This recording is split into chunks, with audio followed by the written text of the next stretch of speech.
Good morning.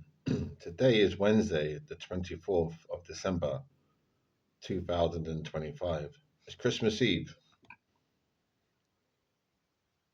and the time now is 53 minutes past 8 a.m. in the morning. And my name is Honest John, the son of John O'Sullivan, or Rudy, or John Argument, or Dunleary,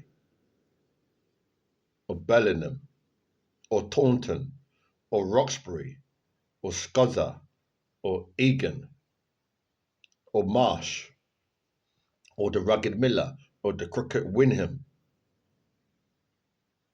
And I'm a boxer, prize fighter, pugilist. So we're now in 2025, like I said. Just give me a moment to bring up the calendar. Not the calendar, the calculator. Sorry, the calendar. Now 2025. I think it must have been about maybe 15 years ago. So let me do the maths.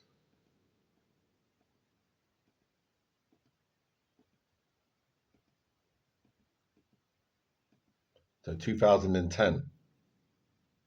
Could have been earlier. I think it could have been 2008. 2008. I heard this man. I think it could have been on the radio. Could have been on the radio, or I could have watched a video. It could have been a YouTube video. Or because I don't really watch a lot of television these days, no. So I'm just thinking where I could have heard this, or maybe I read it. I think maybe I watched a video or something like that to do with that kind of thing, business.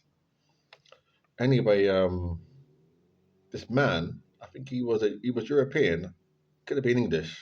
Said though, when you do an advert, this is where it gets a bit confusing, a bit complex, because I am not too sure whether you were talking about designing an advert or doing a CV or doing a business plan or something like that. But it was something to do with sharing your information with people or designing an advert to get that message across to people. So he said, put as much information in there as you can. Not to me. He's saying it out, whether it's on the radio, on the television. It wasn't on the television, on the radio, or in this video. Could have been a YouTube video. Put as much information in there. I think it was a video. Put as much information in as you can. Put as much information in as you can. So I thought to myself, Ra. Now Ra means wow. That's the revelation, because when we do things like business plans and CVs, we tend to put the right amount of information in there, isn't it? We want a balance, that's the balance. See that the screen, the distance my hand between the left side and the right side. We want a balance. We don't want to overflow it. It's like a bath. We put too much water, it's going to flow over, isn't it? The water in the bath. It is, yeah. In the real world, it is, yeah. If you put too much water in the bath and it goes up over high, it's going to run over, isn't it? That makes sense to you. So anyway, so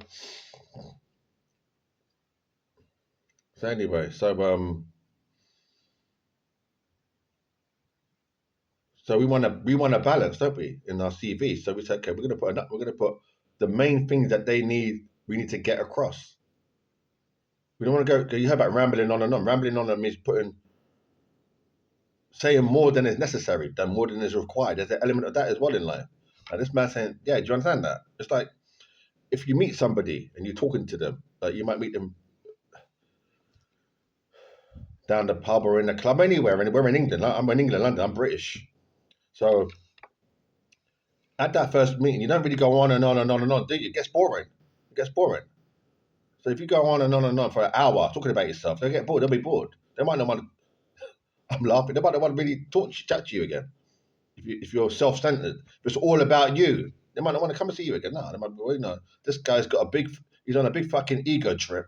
And the whole hour he's telling about it. So no, they might think you're lovely. They might think, oh, he's lovely. He's telling me all about himself and this and that, what he's done. But I never got a chance to say my bit. Now, there's probably people in England that love that. I think, well, you've done so much and you're such a lovely, lovely, lovely, lovely person. You're like God. You're like Jehovah. I'm joking, but I'm saying like, I'm joking. Nobody's like God, but you can say like, you're divine. You're like a deity. So you've done so much and you're this and you're this and you're that and you're that and you're that. They love it. As for me, my father's Jamaican, mate. We're from Jamaica, so I don't really like that kind of stuff. This ego trip. Anyway, and nobody's the best. That's my view. And I'm talking about me in this fucking video. Me. Nobody's the best. No. And you don't speak for me. You're not a relation of mine. You don't know me. Speak for yourself. Nobody's the best. In my book, no, I don't have a. In my book, it's a metaphor.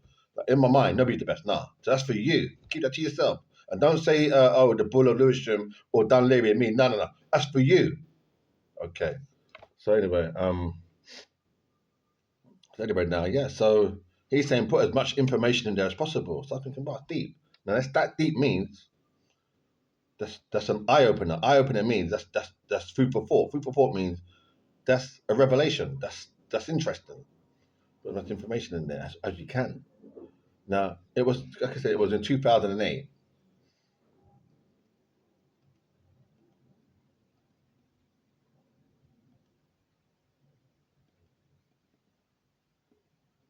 So it was like 17 years ago. So it was business oriented, either to do with a CV, probably a business plan. I think it was a business plan,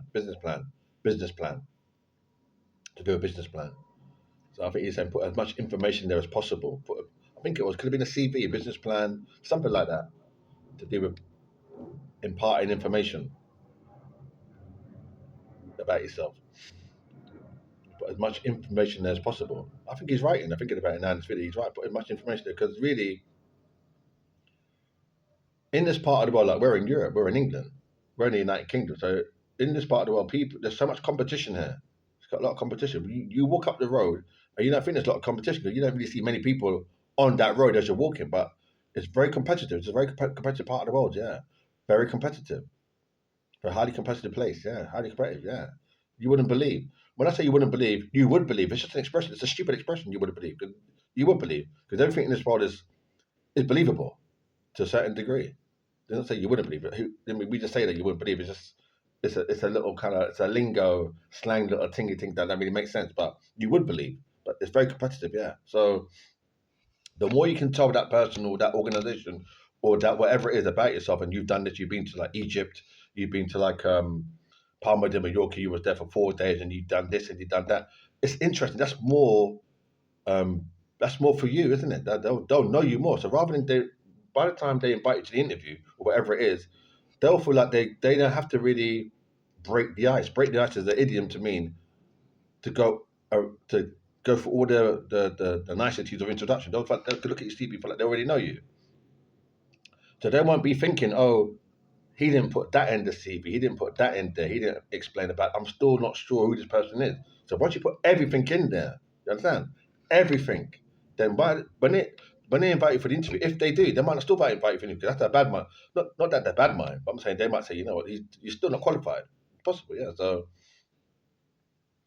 once you put all that in there, once you get to the interview, or whatever it is, they'll feel like they know you because knowing people is the knowing people is the hardest thing. Knowing people is the hardest thing, yeah, because knowing people is the hardest thing because knowing people is the hardest thing because people have people come with a long. Not all people, because I can't speak for all people. People come with a long. Basically, you can't really tell people from just. That's why they say put much. If I understand it now, so by the time of that interview, whatever it is, they'll feel like they're more on a footing with you, more on a footing with you. They'll kind of can relate to you more easily rather than have to go through all the preliminaries, ask you this and that and that. Where did you go to school? This and that. Who? They'll feel like they know you better to be an easier interview for them. For them, not for you, but for them, will give them a more of a basis, a foundation, rather than waste time. Because in an interview, you might only have an hour and a half. Hour and a half is a long time to be sitting down. They might be thinking they might not really want to sit down there. They're at work. You're there. You're being interviewed. They might think it's boring for them because it's not really for their interest, although it's for the company interest. But for them personally, they'd rather be in front of the computer and this and that, do everything and sending emails and that. Yeah, you understand? So if they have all that information there, they can pick up and say, oh, you went to Egypt? I said, yeah. In 2017? I said, yeah. I said, you was there for, yeah, imagine you put it at that time as well. You was there. Even you put the hotel you stayed, you remember the name of the hotel, where you stayed, what you did. It's interesting for them. They can read it and look at it. They might not even mention it to you. They're look at you, but they'll be reading it thinking, oh, it was in Egypt for 4 days. They'll be reading it. They won't be talking, reading it, oh, it's 4 days. And You went, yeah, all of that. It's that gives them more of a basis. So rather than waste time and trying to delve into you to find out who or what you are, it's all there. Thank you.